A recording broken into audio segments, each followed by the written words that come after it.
Muito bem, Evangelho de Marcos, a partir do versículo 30, diz assim: Voltaram os apóstolos à presença de Jesus e lhe relataram tudo quanto haviam feito e ensinado. E ele lhes disse: Vinde repousar um pouco à parte, num lugar deserto, porque eles não tinham tempo nem para comer, visto serem numerosos os que iam e vinham. Então, foram sós no barco para um lugar solitário. Muitos, porém, os viram partir e, reconhecendo-os, correram para lá a pé de todas as cidades e chegaram antes deles. Ao desembarcar, viu Jesus uma grande multidão e compadeceu-se deles, porque eram como ovelhas que não têm pastor, e passou a ensinar-lhes muitas coisas. Em declinando a tarde, vieram os discípulos a Jesus e lhe disseram: É deserto este lugar, e já avançada a hora. Despede-os para que, passando pelos campos ao redor e pelas aldeias, comprem para si o que comer. Porém, ele lhes respondeu: Dai-lhe vós mesmos de comer. Disseram-lhe: Iremos comprar 200 denários de pão para lhes dar de comer? E ele lhes disse: Quantos pães tendes? E de ver. E sabendo eles, responderam: 5 pães e 2 peixes.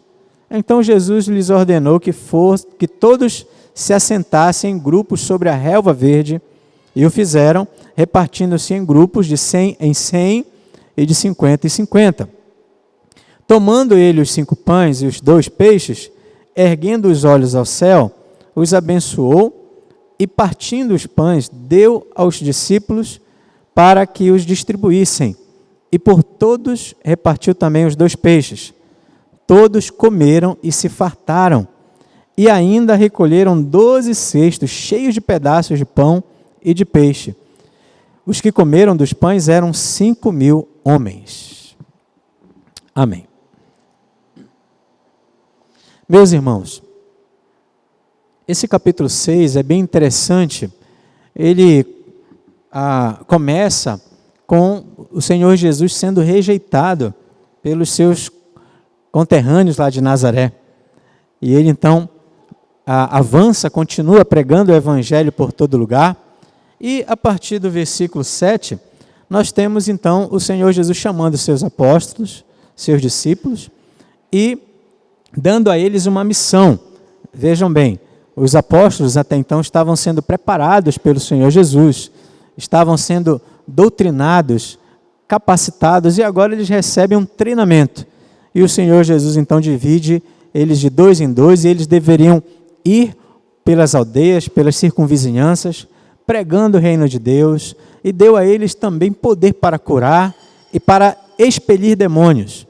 E eles partem, e depois voltam, e o versículo 30 que nós lemos nos mostra exatamente esse retorno dos discípulos impressionados com o que haviam feito, realizados, por todo lugar. Versículo 30 diz assim: Voltaram os apóstolos à presença de Jesus e lhe relataram tudo quanto haviam feito e ensinado. Então, eles prestaram um relatório ao Senhor da missão que Jesus tinha confiado a eles, ordenado que eles fossem então pregando por todo lugar. E Marcos, e aqui foi agora o sermão de domingo passado, Marcos faz um corte bem interessante, o evangelista, nesse relato dessa missão dos 12, para nos falar que o avanço missionário, tudo que Jesus estava realizando, e também o trabalho agora desses 12 apóstolos, pregando o evangelho por todo lugar, havia chegado então nos ouvidos do rei da época. Quem era o rei? Era o tetrarca Herodes Antipas, E diz o texto que ele então, que a fama de Jesus começou a percorrer e chegou aos ouvidos desse rei louco, pervertido, terrível, chamado Herodes. E domingo passado nós analisamos então esse texto do versículo 14 até o versículo 29, que é um texto inclusive muito pesado, porque nos mostra que esse Herodes, Marcos faz questão de relatar um acontecimento do que Herodes havia feito tempos atrás. Ele havia ordenado a morte de um dos grandes profetas da história da igreja, que era João Batista. João Batista foi aquele que veio para preparar o caminho para o Senhor. E João Batista, então, exatamente porque denunciava os pecados de Herodes, Herodes havia se casado com a cunhada, né? E num banquete lá de celebração de aniversário, onde a afilhada de Herodes, filha, né, de Herodias, estava ali dançando, seduzindo o próprio tio, o próprio rei, né? Ele então se empolga e diz, olha, o que você me pediu eu lhe dou, inclusive metade do reino, se você me pedir, será seu. E ela vai até a mãe dela, Herodias, e diz assim, ó, e agora, o que eu peço? E Herodias, esposa de Herodes, que era antes cunhada, né? E nós já explicamos isso tudo que aconteceu, pede a cabeça de João Batista. E naquele momento, João Batista então é decapitado, é morto. Um texto realmente muito pesado, mas qual a intenção de Marcos, do evangelista, de nos apresentar esse episódio da morte de João Batista no meio da missão dos 12, tá? E nós vimos um pouquinho sobre isso. Nós vimos que a intenção era mostrar que daqui a pouco, mais tarde, né, o próprio Senhor Jesus também seria morto, tá? Através de um julgamento fraudulento, porque aquele que é sem pecado estava sendo acusado por pecadores e foi condenado por isso injustamente. Mas tudo isso estava se cumprindo o propósito da vinda dele, que era a morte dele expiatória para nosso resgate.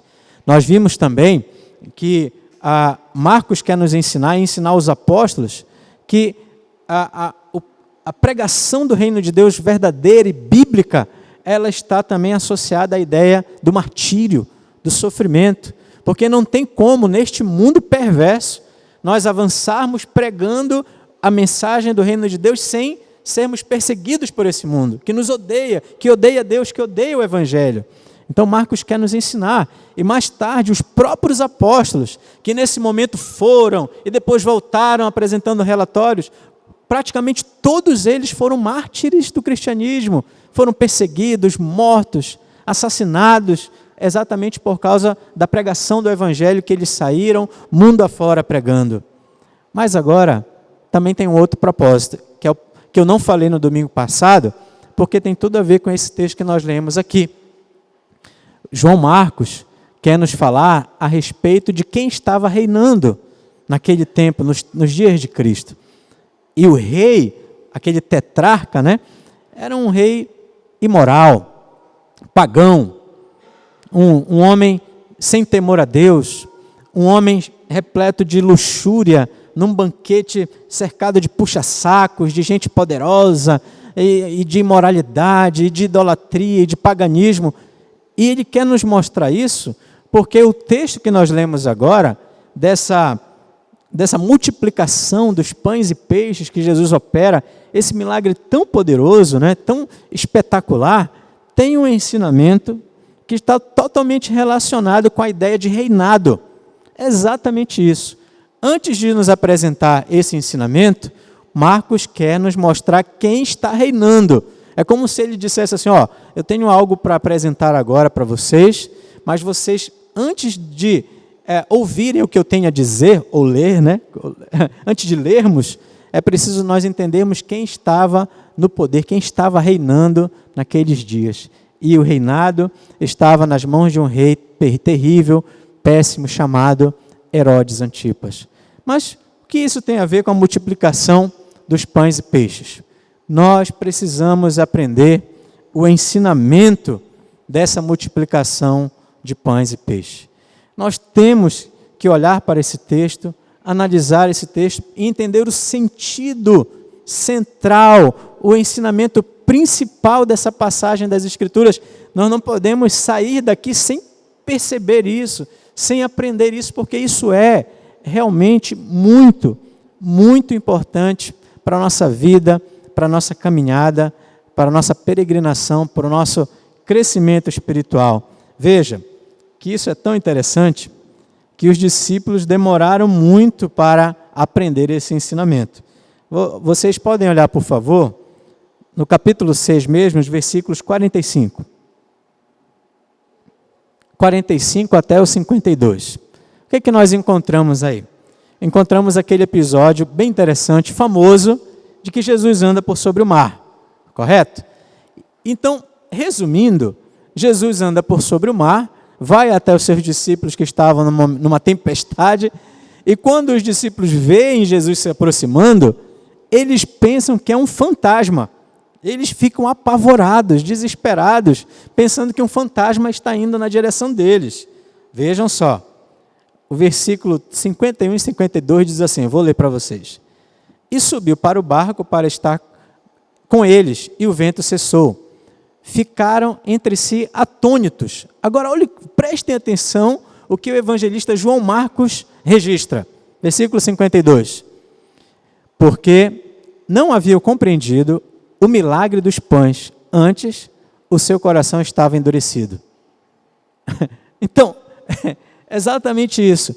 Eles ficaram apavorados, eles fizeram aquela confusão toda, e o evangelista está dizendo que o motivo dessa confusão é que eles não tinham entendido o ensinamento da multiplicação dos pães e peixes. Olha como uma coisa está atrelada, conectada, né? Então, nós precisamos também procurar entender o sentido da multiplicação dos pães e peixes. Mas não só isso. Avance um pouquinho mais, meus irmãos, por favor. Deem uma olhadinha no capítulo 8 de Marcos.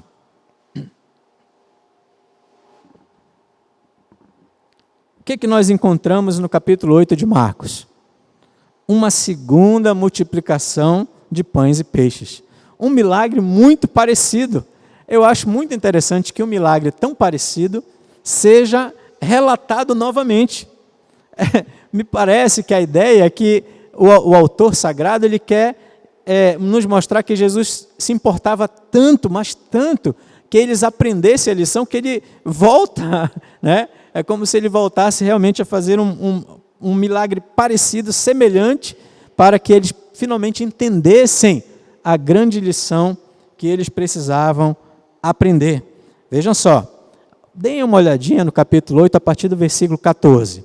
Diz assim, ora, aconteceu que eles esqueceram de levar pães e no barco não tinham consigo senão um só. Versículo 15. Preveniu Jesus dizendo, vede, guardai-vos do fermento dos fariseus e do fermento de Herodes. Interessante, né? Herodes está sendo citado aqui. Marcos falou sobre Herodes lá atrás, antes de falar da multiplicação dos pães e peixes. E agora Jesus está olhando, depois da segunda multiplicação, Jesus está falando com seus discípulos e diz assim, ó, vocês se guardem do fermento dos fariseus e também do de Herodes. Ele diz assim, e eles discorriam entre si, é que não temos pão. Versículo 17. Jesus, percebendo, lhes perguntou, por que discorreis sobre não terdes pão? Ainda não considerastes, nem compreendestes?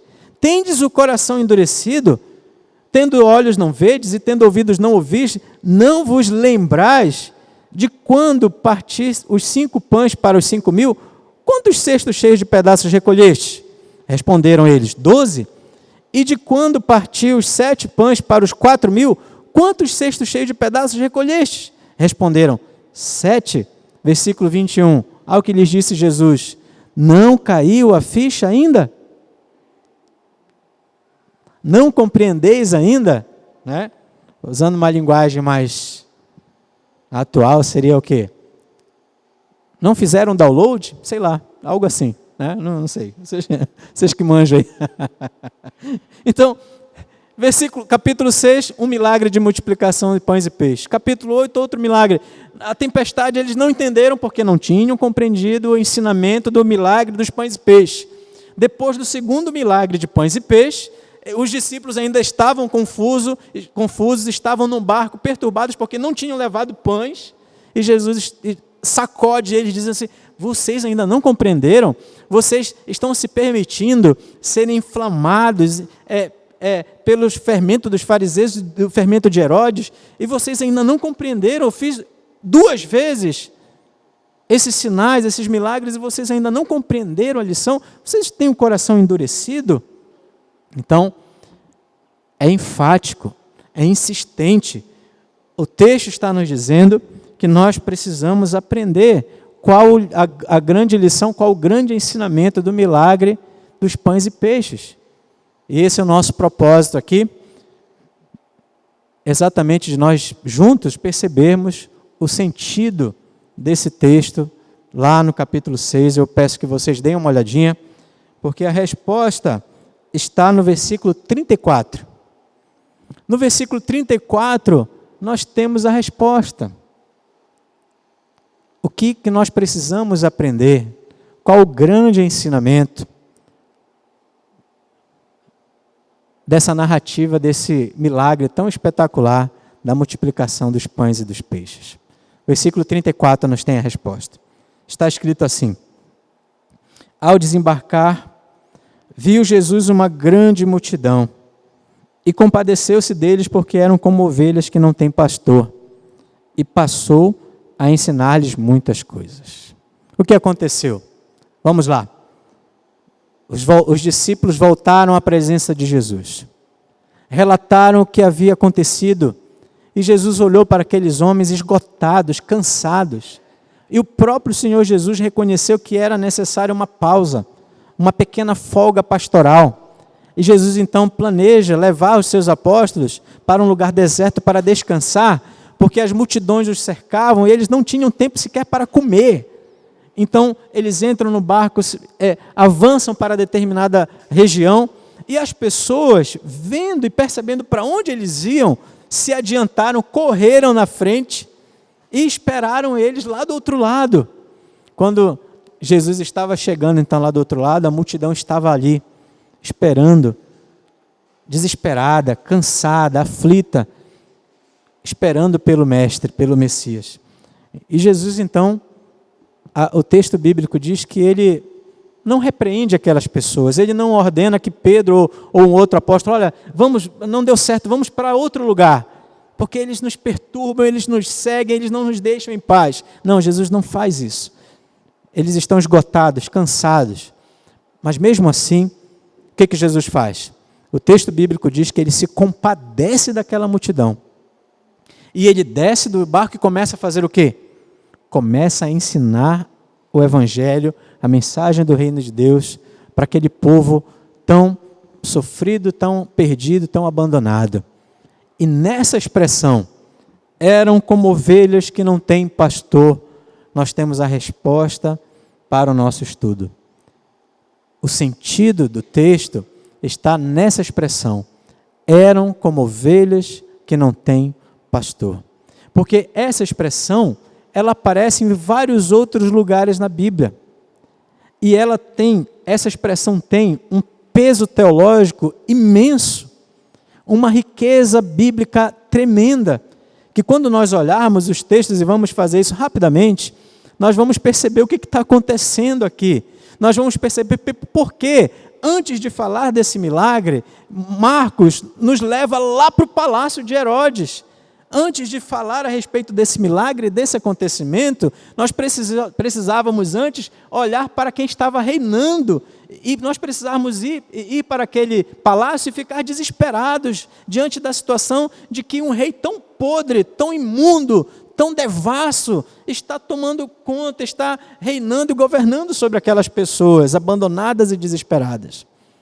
E aí nós vamos começar com Números capítulo 27. Vamos lá?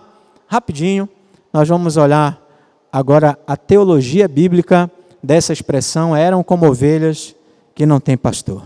Números, capítulo 27.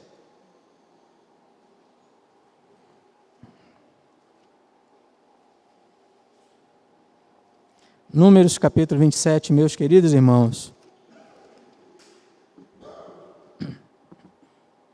A partir do versículo 12.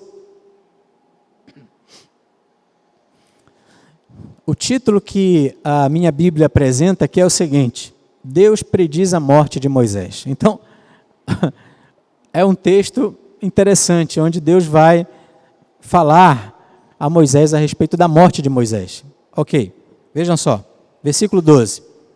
Depois disse o Senhor a Moisés: sobe a este monte Abarim e vê a terra que dei aos filhos de Israel. E tendo-a visto, serás recolhido também ao teu povo, assim como foi teu irmão Arão. Porquanto no deserto de Zim, na contenda da congregação, fostes rebeldes ao meu mandamento de me santificar nas águas diante de seus olhos. São estas as águas de Meribá, de Cádiz, no deserto de Zim. Então disse Moisés ao Senhor. Então, vejam só, Deus está dizendo para Moisés, Moisés, olha e vê a terra. Beleza, viu a terra? Agora serás recolhido. Não vais entrar nesta terra. Sabe por quê? Porque lá atrás fostes rebeldes. Passastes do limite, não me obedeceste. E agora não vais entrar na terra prometida. Agora Moisés vai responder a essa revelação de Deus. O que você diria no lugar de Moisés? Eu diria assim, o quê? Como? 40 anos liderando esse povo rebelde, aturando tanta coisa, e agora não vou entrar na terra prometida? Do jeito que eu sou orgulhoso e vaidoso no meu coração, a minha resposta seria mais ou menos essa. Mas vejam o que Moisés respondeu, é impressionante. Versículo 16. O Senhor, autor e conservador de toda a vida, ponha um homem sobre esta congregação, que saia adiante deles, e que entre adiante deles, e que os faça sair, e que os faça entrar, para que a congregação do Senhor não seja como ovelhas que não têm pastor. Eu tremo diante desse texto. No dia mais triste de Moisés, depois de saber que ele não entraria na terra prometida, por causa da rebelião do seu próprio coração, ele fala com Deus, e sabe o que ele pede? Ele pede pelo povo, ele suplica pelo povo, dizendo, Senhor, tudo bem, o Senhor é o dono da vida, o que eu posso fazer?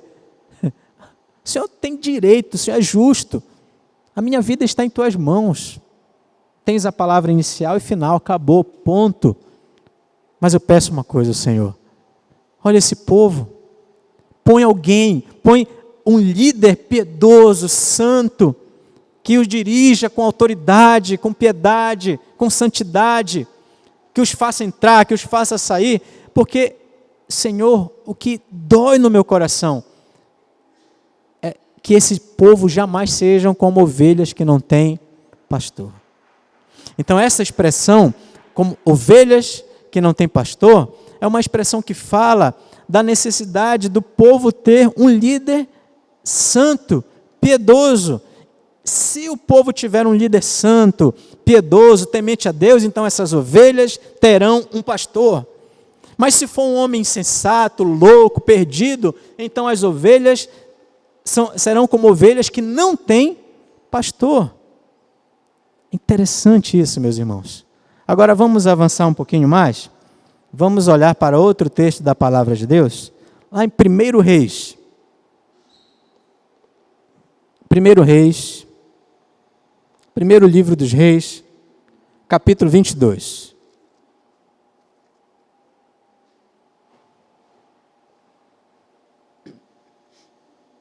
Muito bem. Aqui uma aliança está sendo feita para uma batalha.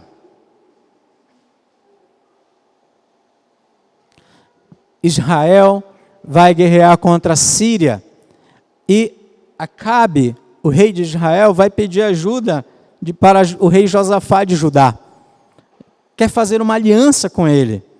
E Josafá diz assim, espera aí, antes de aceitar essa aliança e ir guerrear contra a Síria, a poderosíssima Síria, eu queria ouvir um profeta.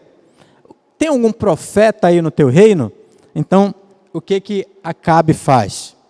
Acabe chama uma centena de profetas, que na verdade eram verdadeiros puxa-saco dele, só falavam o que ele queria ouvir, tá? E eles então foram até ele, e numa falsa profecia, numa falsa revelação, olharam para Acabe e disseram: vai que a tua vitória tem sabor de mel. Né? Disseram: Acabe, o Senhor Deus te dará essa vitória. Pode ir em frente. Você vai vencer, você será vitorioso. Os teólogos da prosperidade daquele tempo, daqueles dias, a teologia da prosperidade não é tão nova como a gente pensa. Ela é antiga. Na verdade, ela vem desde o Gênesis, da queda. Meus irmãos, e o que acontece?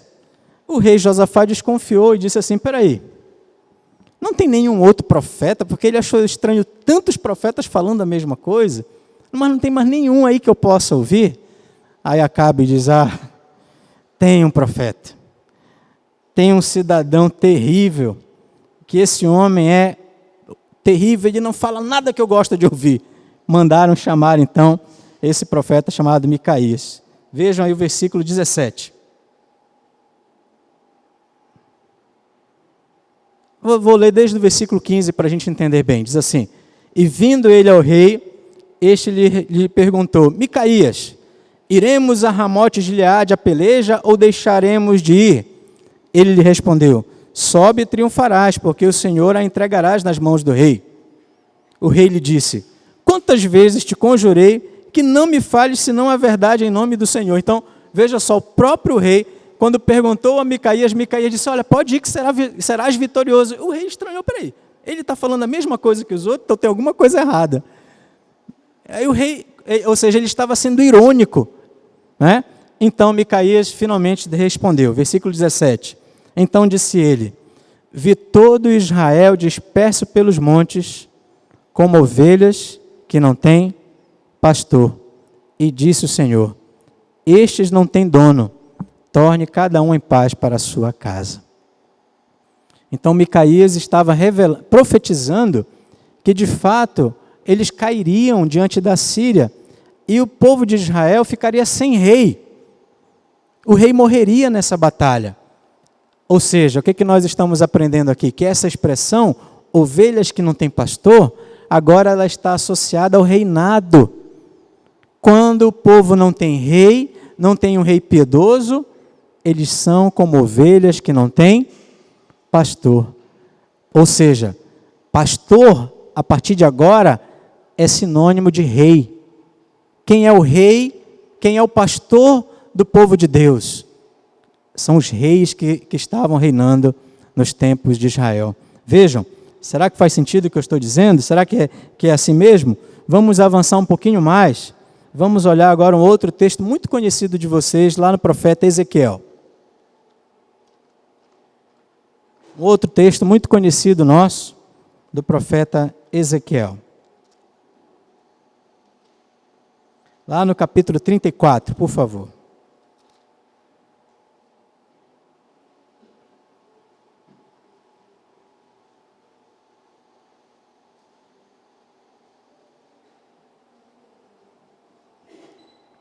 Capítulo 34, a partir do versículo 1. Veio a mim a palavra do Senhor dizendo: filho do homem, profetiza contra os pastores de Israel. Profetiza e dize-lhes: assim diz o Senhor Deus: ai dos pastores de Israel que se apacentam a si mesmos. Não apacentarão os pastores as ovelhas? Comeis a gordura, vestivos de lã e degolais o cevado, mas não apacentais as ovelhas. A fraca não fortalecestes, a doente não curastes, a quebrada não ligastes, a desgarrada não tornastes a trazer, e a perdida não buscastes, mas dominais sobre elas com rigor e dureza. Assim se espalharam por não haver pastor, e se tornaram pasto para todas as feras dos campos. As minhas ovelhas andam desgarradas por todos os montes, e por todo elevado outeiro. As minhas ovelhas andam espalhadas por toda a terra, sem haver quem as procure ou quem as busque. O que o profeta está denunciando? Que os líderes de Israel, os líderes de Judá, eram terríveis, não eram tementes a Deus. Os reis só pensavam em si mesmos, só exploravam o povo, só enriqueciam às custas do povo. então eles eram, aquele povo, mesmo tendo reis, eram como ovelhas que não têm pastor. E eles eram massacrados por esses reis imundos, não tementes ao Senhor, que não conduziam o povo de Deus na piedade, na adoração, na reverência. Esse era o quadro terrível que o profeta está denunciando. Mas o que a profecia de Ezequiel 34 nos apresenta? Que o Senhor Deus mandaria um pastor para apacentar o povo de Deus. E aqui nós estamos então, precisamos olhar com muita atenção para o versículo 11, por favor, do capítulo 34. Porque assim diz o Senhor Deus: eis que eu mesmo procurarei as minhas ovelhas e as buscarei, como o pastor busca o seu rebanho, no dia em que encontra as ovelhas dispersas, assim buscarei as minhas ovelhas, livrá-las-ei de todos os lugares para onde foram espalhadas no dia das nuvens e da escuridão, tirá-las-ei dos povos, e as congregarei dos diversos países, e as introduzirei na sua terra, apacentá-las-ei nos montes de Israel, junto às correntes, em todos os lugares habitados da terra, apacentá-las-ei de bons pastos, e nos altos montes de Israel será a sua pastagem, deitar-se-ão ali em boa pastagem, terão pastos bons nos montes de Israel. Eu mesmo apacentarei as minhas ovelhas e as farei repousar, diz o Senhor Deus. A perdida buscarei, a desgarrada tornarei a trazer, a quebrada ligarei, e a enferma fortalecerei, mas a gorda e forte destruirei, apacentá-las-ei com justiça. Vejam ainda o versículo 23 e 24. Suscitarei para elas um só pastor, e ele as apacentará. O meu servo, Davi, é que as apacentará, e lhes servirá de pastor. Eu, o Senhor, lhes serei por Deus, e o meu servo Davi será príncipe no meio delas. Eu, o Senhor, o disse. Meus irmãos, os reis humanos falharam. Deus prometeu enviar o seu príncipe, Davi. Quem é Davi? Aqui. É Jesus Cristo.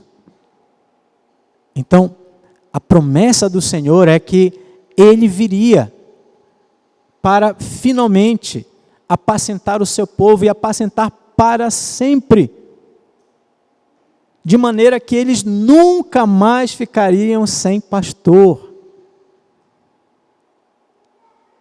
E Ele então cuidaria do seu rebanho. Ele faria o seu rebanho congregar de todos os lugares, num só rebanho, num só povo, numa só fé, num só batismo. E Ele então socorreria as ovelhas quebradas, as feridas, as desgarradas, as perdidas, e Ele então buscaria todas as suas ovelhas. Essa era a profecia. E essa profecia, meus irmãos, está se cumprindo em Marcos capítulo 6.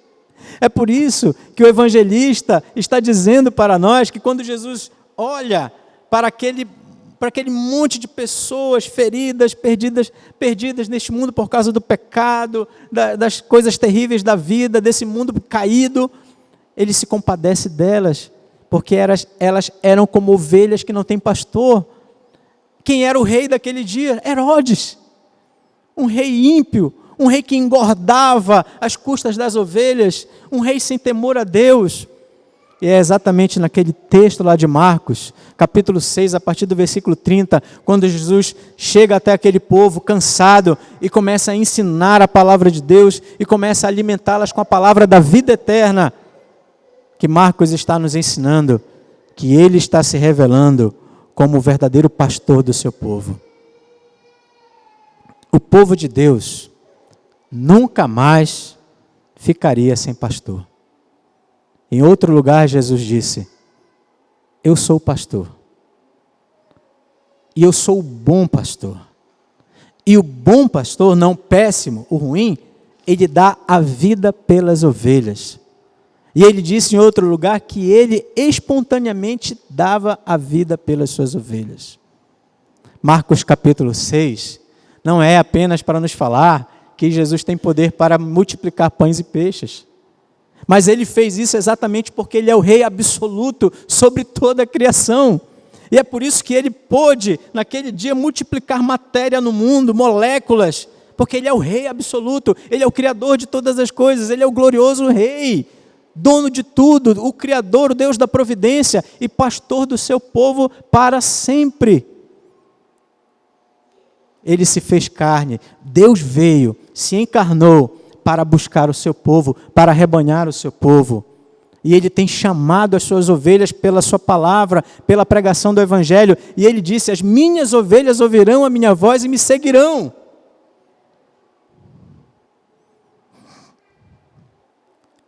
Marcos capítulo 6, de 30 a 44, é a apresentação solene do rei pastor da igreja, do rei pastor do povo de Deus.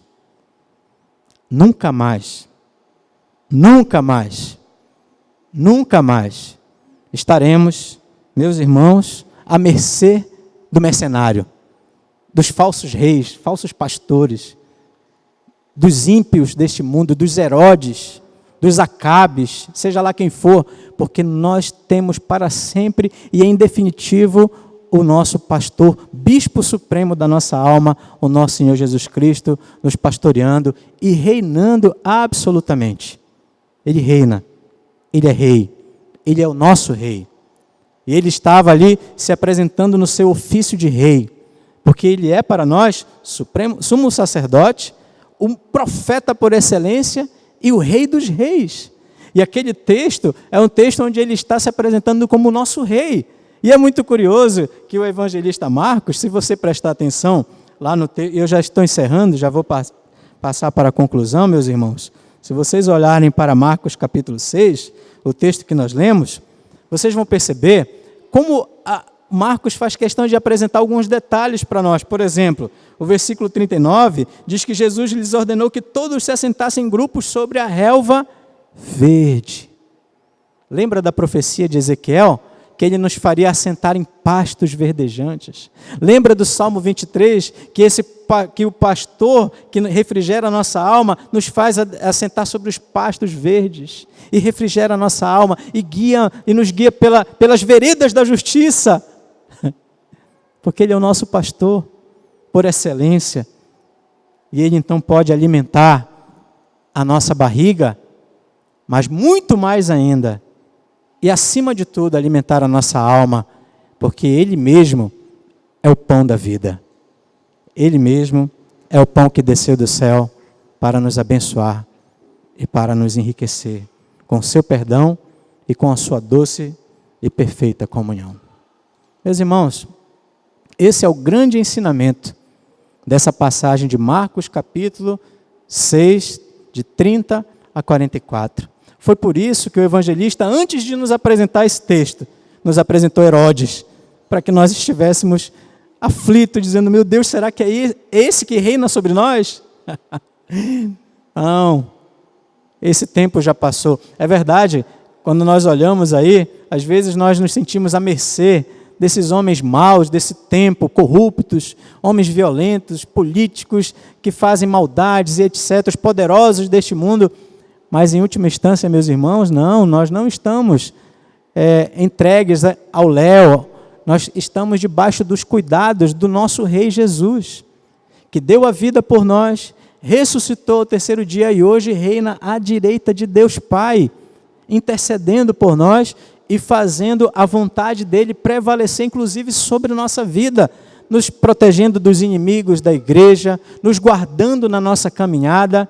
E vejam, quando nós olhamos para o nosso catecismo, o catecismo maior, ouça a atenção, a pergunta 45 diz assim: como exerce Cristo as funções de rei?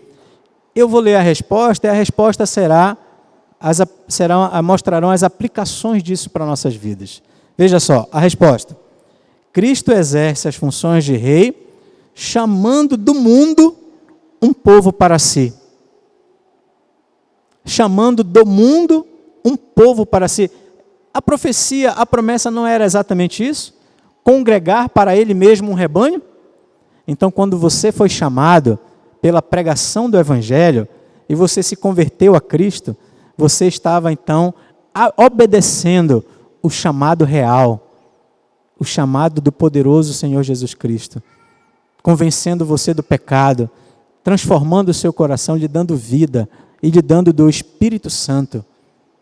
Quando nós, então, atendemos ao santo chamado do Evangelho, nos arrependemos do nosso pecado, na verdade, estávamos ali em obediência ao nosso Rei e Pastor da nossa alma.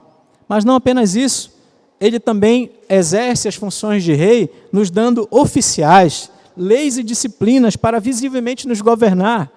Daqui a poucos dias nós estaremos escolhendo presbíteros aqui na congregação, através da eleição.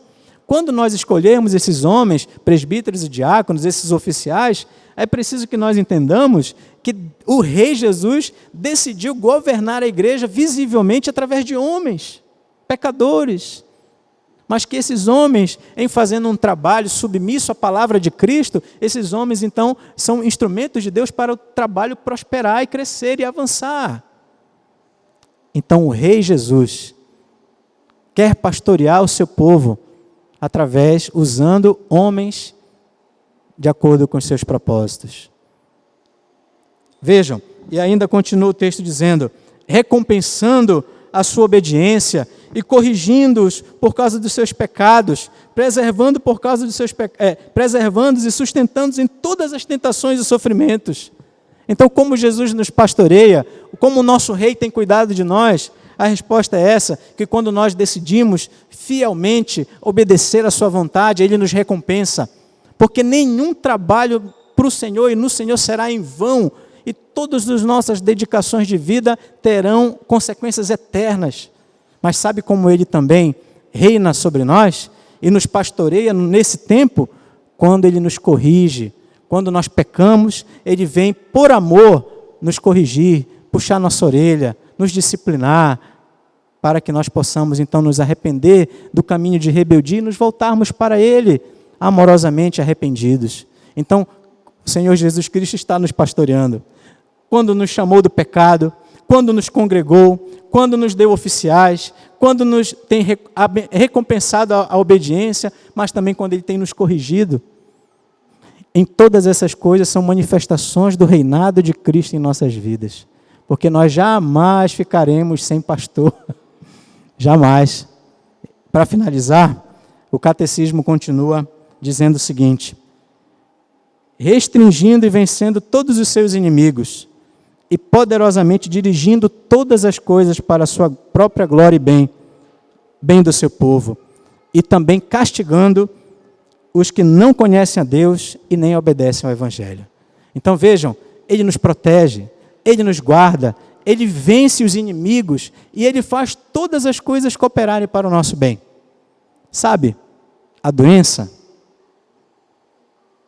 a perseguição, as aflições desse mundo, as provações, as limitações que você está enfrentando lá no seu dia a dia, na sua casa, no seu trabalho, as lutas que você enfrenta nesse mundo caído, o Rei Jesus faz todas essas coisas, age através e por meio de todas essas coisas, as coisas boas, as coisas ruins, para o nosso bem, para formar Cristo em nós, para formar a imagem dele em nós mesmos.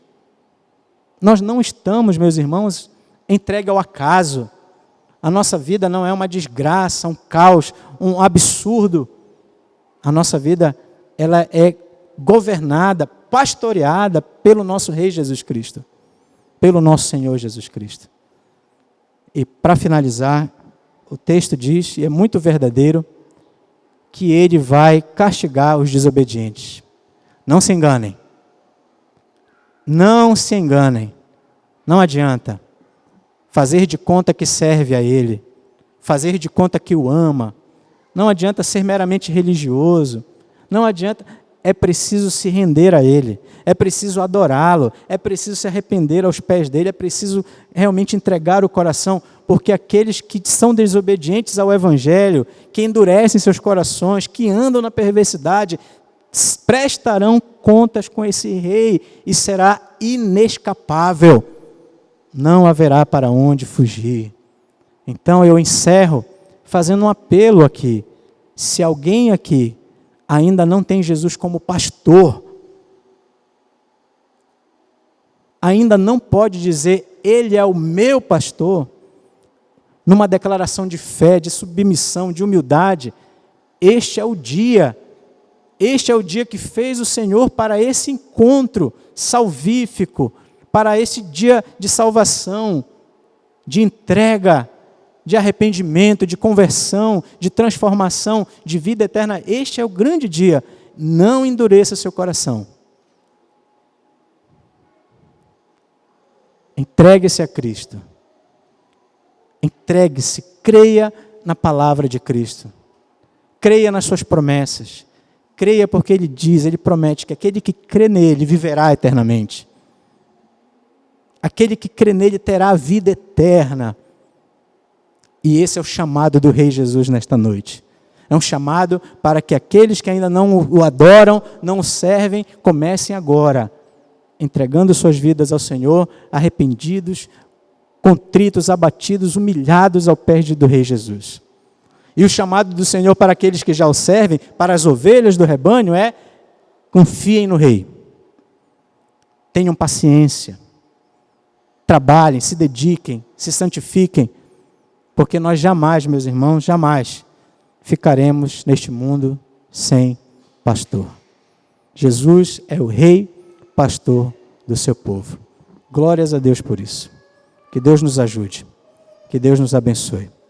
Que todos tenham uma boa noite em nome de Jesus. Vamos orar?